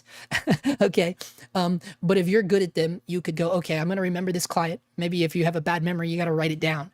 And then you go, okay, I'm going to charge them a little more next time. And the weird thing is, I feel like you felt like you've burned bridges many times, and you didn't. Like they still wanted to work with you. Yeah, well, I don't mean with everybody. I'm not saying I burn bridges with everybody I've ever worked with. Well, and I feel like you're actually not unreasonable, because the people who you do quote unquote burn bridges with always deserve it. Like they're not people you want to work with again, even if they wanted to, because usually it's over money and them not wanting to pay you. Honestly, that's usually what it's about. Yeah, hands down. It's right. And I think I mentioned that earlier, where it's always about that. It's always about the money, because that's like the only thing that really upsets me. And why would you want to work with somebody who already tried really hard not to pay you? Yeah, 100%. Or broke their contract. Right. Like, if they break their own contract, that's someone that doesn't respect me or respect my time or my efforts or talent or anything. Mm-hmm. Yeah. But yeah, when I say these things, yeah, Marianne's right. Like, again, I'm a very low self-esteem guy. So the one or two bridges that I have burned, those are obviously always going to shine out to me in my memory. Just like how, the one or two negative comments that I'll get on a video, that's all that's going to ring out to me. It's like, oh, these people, one or two people said these horrible things, and then there'll be 100 comments of positive things. But the way my brain works, I only hone in on the negative things that were written about it. But yeah, that is a good point. It's not like I burn every bridge, but I do think it is a smart thing to have that, to maybe keep every client on, and maybe just charge them a fee next time. Pretend like it didn't bother you, play it cool, and then next time they come back around, charge them more. And when they ask why, like, remind them of, yo, you messed up, you broke your contract last time, so this time I want to be covered for it. And that probably is the smarter way to go about it, to maintain the work and maintain the client. But chances are, here in LA, when that conversation arises, that bridge is going to get burnt anyways. I can guarantee it, because they're going to go, well, we can't afford that now. And it's like, well, maybe you should have thought about that before, you dick me on my money, or whatever the case is. Because here in LA, because it's so oversaturated, because it's so competitive, and there's 10 guys already there ready to shoot when you walk off set. I mean, that's how crazy it is here. Like, it's like, so it is harder. And maybe that's why I become so hard-headed with it, because I've been operating in LA for so long. I think I've been here for like 14 years or something. And so because of that, it's like, okay, maybe longer than that. Maybe I've been here longer than 14 years. Either way, it doesn't matter. But it's like, it creates a certain sort of shell or armor that I wear nowadays, because you get dragged around so often by these random ass producers and clients and things, and it's like you just producers are grifters in this town. They're grifters, yeah. Like I do freelance for a producer guy, and I've been working for him for like almost 3 years now, and he still tries to not pay me every single job. Still, well, it's not like he doesn't want to pay at all, but he just drags his ass. Like, they drag their feet. And again, it's like that thing, man. It's like you're breaking your contract. It's a very common thing. It's like a power move. It's a power move, yeah. Because it's just like, why not just pay me? Like, this is so much more complicated than it has to be. Yeah, exactly. It's just like, it's like, why are we? And my buddy Jimmy brought up a good point too. When he's dealing with it, he's like, I don't understand why they do it for like the smallest amounts of money sometimes too, in the grand scheme of things, right? So if they only owe you like $800, it's like, dude, it's only $800. Like, what are you dragging your ass about? It's like, in the grand scheme of things, like, knowing the scope of the job you did and like the clientele, it's like, you have it. We all know you have it. It's one of these weird things, man. And in the corporate world, when it comes to true net 30s, net 60s, net 90s, they're all doing it because that's how their business is made. So they get paid up front. They have the corporate client has already got the money before they've even hired you. That's the reality of it. Before they've even hired you for the job, they've already been paid for that job, right? So that's the bigger reason why I have a problem with net 30s, net 90s. It's very different from the narrative music video, ultra low budget world, right? And I think not enough people are informed enough about how these corporate commercial clients operate, right? And I think that's why they've been able to kind of run rampant and take advantage and even create this net 30, net 60, net 90 stuff. Because again, coming from the acting world, those terms simply do not exist. The only time that has happened is because the money took forever to go from my agent, and then it goes from the agent to my manager, and then I finally get it. That's the only time I should be waiting any time for money, right? Anyways, it's the wild, wild west in our ultra low budget world, for sure. Okay. Speaking of taxes, how often are you able to charge client taxes? I've never done that before. Again, though, I'm LLC and S Corp as of 4 years ago. So because of that, I'm writing everything off anyways. I'm writing everything off. If I go to the movies, that's research. If I buy a button that says Dog Times on it, Dog Times Productions, that's my LLC, that's That's a write-off. Shoes are a write-off. Black pants are a write-off. Any gear, of course, is a write-off. You take a workshop online or something, it's a write-off. Like every little thing, new headphones, write-off for editing, right? Oh, I need this hard drive, right? Like I'm already writing off everything. Certainly mileage, all of that. So no, I don't have to tax them because I'm going to do that already myself. Now, in terms of if you're thinking of you could save by taxing them, I don't think that would work in the world of LLC or S Corp because of the way things are set up in the accounting world. But again, I'm not an accountant. I tend to work with accountants, so I don't even try to do my own taxes. So I could be completely wrong about that. And maybe that is smarter to tax them, but I just don't understand how that would work in terms of how I'm already writing off all of my stuff anyways. So I don't know what I could tax them for. Or maybe you're thinking of the rentals, but again, they're already renting from my LLC. You understand? So because of that, my LLC is already not getting taxed anyways, right? Because you're not getting taxed. Any check that is getting paid to my S Corp or my LLC, right? My S Corp is Justin Phillip. My LLC is Dog Times Productions. Any check going to Justin Phillip or Dog Times Productions, it's not getting taxed anyways, right? That's the whole benefit of being LLC and S Corp, right? So I'm not sure how that would work.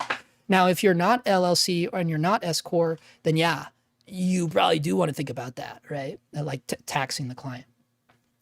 How often are you able to charge client taxes? Yeah, oh, that's one I just read. Thank you for letting me know. Do you require part payment up front? Survival Rex. Here's the thing. I do that a lot, actually. I certainly do it with clients that I've never worked with or people that I don't know. Or if it's someone that came to me and it was not a referral. So if I got a job, like a cold blind hire, yeah, sometimes I do try to set up some sort of payment plan where something is paid up front. But the difference is I have that written up in a service agreement. So here's the thing too, if I don't know the person and they weren't referred to me by somebody, I always have a service agreement written up, and usually that upfront charge is written in there, right? Everything is outlined in the service agreement. And also that's where I lay down when I want to be paid. And that always brings up the discussion of, oh, we were going to do a net 30 on this. And again, depending on the client, sometimes I don't end up doing the job if I don't trust the client, right? Or if I can't find out anything about them. Those days are done. I got burnt by one company way in the beginning, like back in 2017, I got burnt by one company right out the gate. And I was like, I'm not doing that anymore. In terms of this, like, oh, we're going to do net 30. And then that was one client that I never got paid for ever. Right. And it turned out that they were a big ripoff corporation, like operating all throughout Vegas and Southern California. It was just a guy. It was just a scam. It was one yeah, that's right. It was one scam artist, but he had multiple he had different names, and it ended up being this big thing that they uncovered in a Facebook group about the guy. It was this big ordeal, man. And I mean, he was ripping off, it was a wedding thing. He was ripping off not only the wedding shooters, but he was ripping off the people getting married too. Like he was ripping off everybody. It was this huge, crazy scam. It was really insane. So because of that, if it's someone out of the blue and I can't find out anything about them online, 100% I will make them pay something up front. But even if it is a referral or someone that seems cool, I usually do ask for something up front in the service agreement, just because like I got to think ahead of like, location scout days. Some people are better at like, charging extra for location scouts, but a lot of the jobs that I'm doing, I don't know, I'd say about 50-50. Sometimes I'm able to get location scout fee, like a half day rate for a location scout, but some of the jobs are so low budge, I'm not. So I like to think of all those little things ahead of time and think about like, okay, I need something up front to cover, the costs of like maybe a pre-production day that I know I'm not going to get paid for. So it's just like, I just want to make sure I have a little bit of money. To me, it's just like an incentive to just go show up. You know what I mean? Certainly if I don't know who the people are or something like that. It's a nice trust builder. But I have a client that still does it with every job. He just knows, like, okay, Justin wants 40% up front or whatever it is, and he does it. Like, and I've done multiple projects with him, and he has always operated that way. He pays me, or a lot of times he'll pay me. Sometimes I got some clients that pay me up front 100% because they've worked with me before and they just know, like, dude, Justin's going to show up, and they just pay me before I even get there. But that's after I've already worked for them, anyways.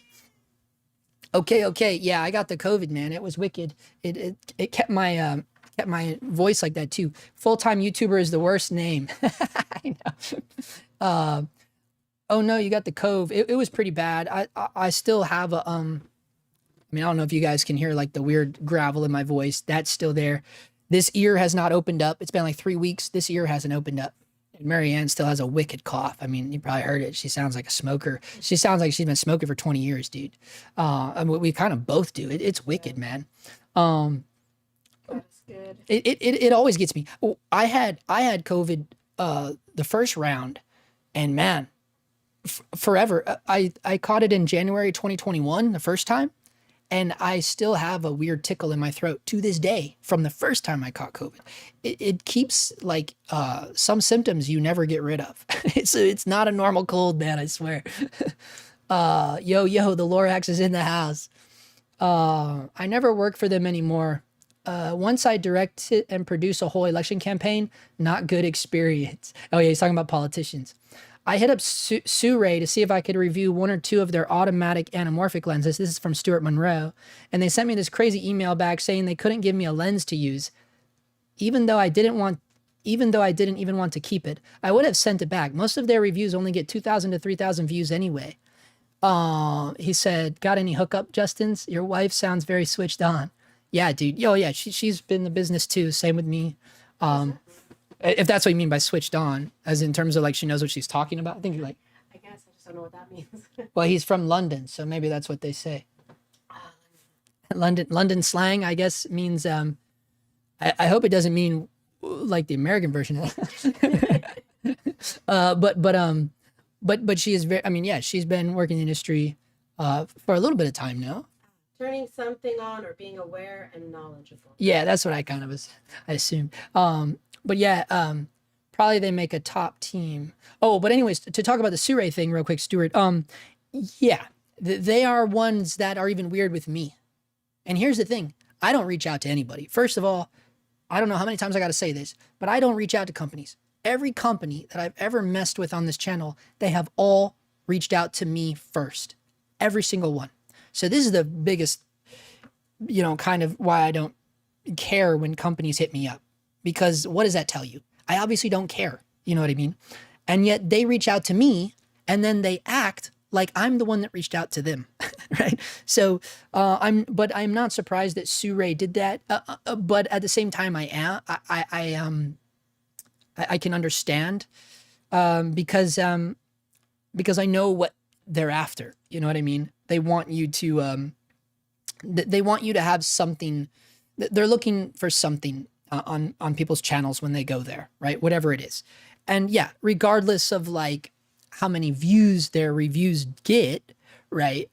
It's not really about that so much as it is like they're corporate too, right? They're corporate too.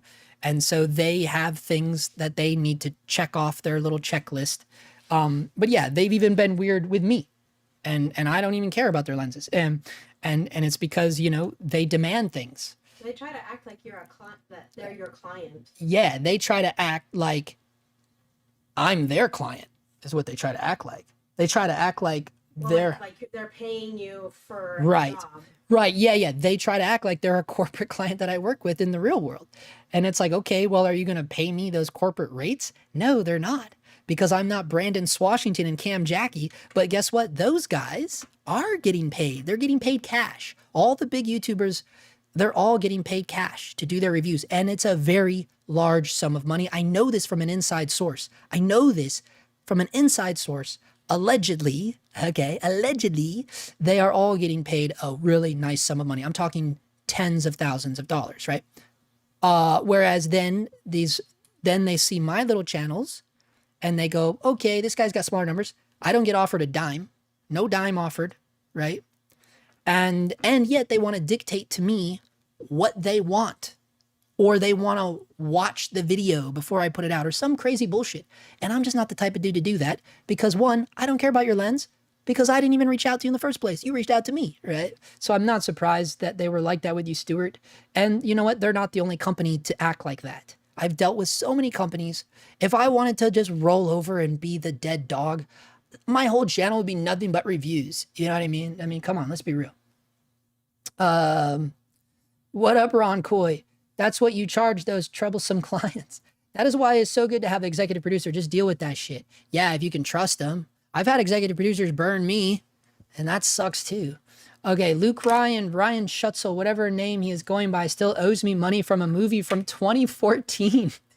Ryan Schutzel. He's a name changer, because I worked with those two name changers. That wedding guy back in 2017. For me, here we go, Mary Shimo. For me as a freelance DP, $400 minimum 1 hour, $650 half day, $1,000 full day. Again, everybody has their own idea of half days, but that is honestly, you know, Mayor Shimo, you're very close to what I get here in LA. Very, very close. You know, for most clients, I'm getting 12 to 1,500 a day. But again, I'm showing up with a van full of shit. You know, I'm doing the deal, and a lot of people are going to charge more than that if they're showing up there. Some people though won't. Some people charge less than that. So yeah, me and you are very close there when it comes to that. Ron Coy says you have to fight for something different because a net 30 doesn't allow us to hire other people or rent gear. That's true. But if you're the DP or the gaffer, you are bringing crew on. You're making referrals. So you are kind of, you know, when I'm the DP or the gaffer, I am kind of somewhat acting like some form of a producer, because I'm saying, yeah, I know a sound guy. Yeah, I know a gaffer. I know an AC. I get my AC. I know a camera operator. I know a grip. I know an awesome key grip. I know a great gaffer. Oh, I know this great rental house, right? Because I've been working here so long. I have a lot of, again, those kind of network connections. I think he means though, like, because you don't pay your guys. You have the client pay Right. your guys directly. Right. No. I know the difference. So but a lot of people do pay their guys directly. Right. No, I know the difference. But what I'm saying is, like, even though I'm not paying them, and yeah, you never want to get roped into that. You never want production to pay you, and then you got to turn around and pay everybody. Well, then you are a producer. Well, some people do operate that way. Yeah, but then they're technically a producer, because now you're doing producer jobs. You know what I mean? If you got a payroll going, you are now a producer. I never do that.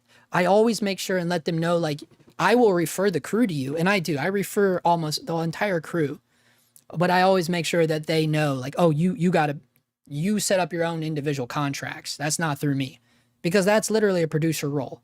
If you're writing paychecks, you are now a producer. That's the reality of it. Anyways, about above rates, I mostly do corporate organization, fundraiser, talking heads. Yeah, corporate client. Yeah, and that's what I was talking about too. I've certainly, you know, depending on the gear that I can get on or how big the client is, I do get, I have been known to get north of 2,000, but that's on really big clients. Really well-known clients. Where, you know, going from like the $2,000 to $2,500 range just for one day, no deliverables, just shooting. But those are like, you know, once a year or something. But yeah, all corporate commercial shit. The funny thing, Theborg, it's only $1,000. Oh, it's only $1,900 that dude owes me. Now I just make fun of him every so often when he posts job offerings. He's still out there looking for clients. Like this is another reason why I love the kind of like LA world, because the circles are too tight here. So if something like that was to happen here, he couldn't put out a posting, because people would start sending him so much trash that he would just take the posting down, because everyone would be, you know, showing up on his porch with torches and pitchforks. You know what I mean? That's just how it is out here. It is a little bit of an interesting, like, familial community in a way when it needs to be. It's a great big giant small town. It's a great big giant small town, right? Yeah, but at the same time, At moments like that, when people want to stick up for each other with shitty clients, they will. But then, you know, things can get just as heated if you're like competing for the same job. You know what I mean? It's a pretty wild place. Sales tax goes to the state. You're supposed to pay that separately on your sales, but it depends on the laws of your state. Yeah, but that's talking about making sales, right? I guess that's the same as rentals, I guess. But again, like I'm like if they're renting the gear from me, they're renting from my LLC or honestly, yeah, they're renting from my LLC. So there's no taxes being taken out anyways, right? That's all has to be taken care of at the end of the year by my accountant, right? That's what I mean. If you ever do political ads, get the money up front, especially within 30 days of an election. If they lose, they'll never pay you. Oh my God. And see, that's messed up too. Again, that's not right. Like that's not paying your mechanic, you know, that's not paying your dental bill. You know what I mean? Like that's not allowed. Like that's illegal. You know, the work's been done. Regardless of how the work turned out for you, it doesn't matter. The work has been done. You know, that's the reality of it. It's like, it's just like anything else. You know, if you're not happy with the results, that's on you as the person that hired that person. You know what I mean? It's like you have to do your due diligence and vet the best talent for the job. And if you're still disappointed by the results because of whatever reasons, that's on you. You can't blame the person by not paying them. It's not their fault that they did a shitty job. I mean, it is, but it's also, you still got to pay for that shitty job, right? It's your fault that you hired the person that did the shitty job, right? Or in this case, they lost. Nobody did a shitty job at all in this case of the politician, but but still the fact remains that they were disappointed with the outcome. Well, that doesn't matter. If you're disappointed by the outcome, that's on you. You still have a responsibility to pay for the outcome, right? Like it's still illegal. Like, you know what I mean? Like, so that stuff just really grinds my gears when I hear stuff like that. Oh, Stuart's Australian. Oh yeah. Ever thought about switching up your look? You're rocking the backwards new era cap like it's the late 40s. Maybe ditch that and go full Captain Jack Sparrow with a Get Low ringtone vibe instead. No. No, I'm only doing this because I've had to wait so long to get my hair cut and it's just way too gnarly right now. It's just not, my hair is not in a good place. So I just have to keep the hat on and I only flip it around backwards so I can not have Godfather eyes. It's mainly just for this, but no, I don't plan on changing my look, but I do plan on getting this hair situation fixed. Anyways, if there is nothing else, then I guess we had a good one here because we're going nearly 2 hours now. I think overall, here's the thing. I got on my soapbox a couple times, which I'm not proud of that, right? I'm not proud of jumping on the soapbox and shit and talking about the net 30 war and all this. But I do think it is important to talk about these things because I feel like, honestly, I feel like it's not talked about enough, you know? But again, it's not the world I come from, right? A lot of you guys have been doing net 30s for 20 years or however long. I just don't come from that world. You know, that's why it was so new to me. And even if you are only been doing video work or photo work for like 5 years, again, if you didn't come from a different system, you would just automatically adopt to like, oh, this is just what it is. Whereas me, like, you know, I come from like 15 years of a totally different system within the same industry. That's why it was so rocking to me, like so jarring to me. It's like, this is the same industry. I'm just on the other side of the camera. Like, what is the disconnect here? I was just baffled by the way that the camera world and the production crew, how their payment is handled versus how the acting payment is handled. I still to this day am kind of puzzled over it. It's so different. And again, obviously a lot of it is the union world versus the non-union world. And I acknowledge that, but holy shit. I've done my fair share of non-union acting stuff and it still wasn't as crazy as some of this like production crew non-union stuff. I mean, it is really crazy. Some of it is. Anyways, I'm joking, Justin. No, I know. I everything I read on here, I tend to take very seriously. The talk was awesome. I think it's good to talk with people in the same industry. 100%, dude.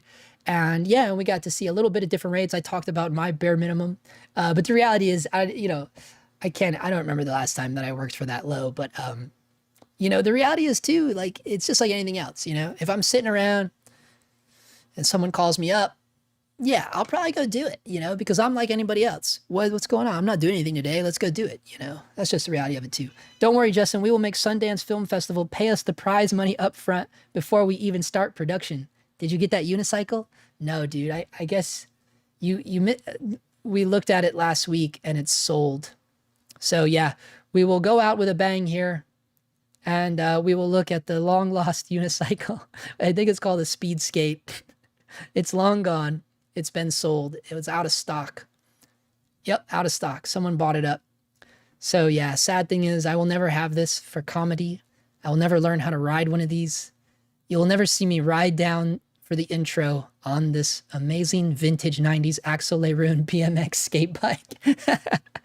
All my dreams are dashed.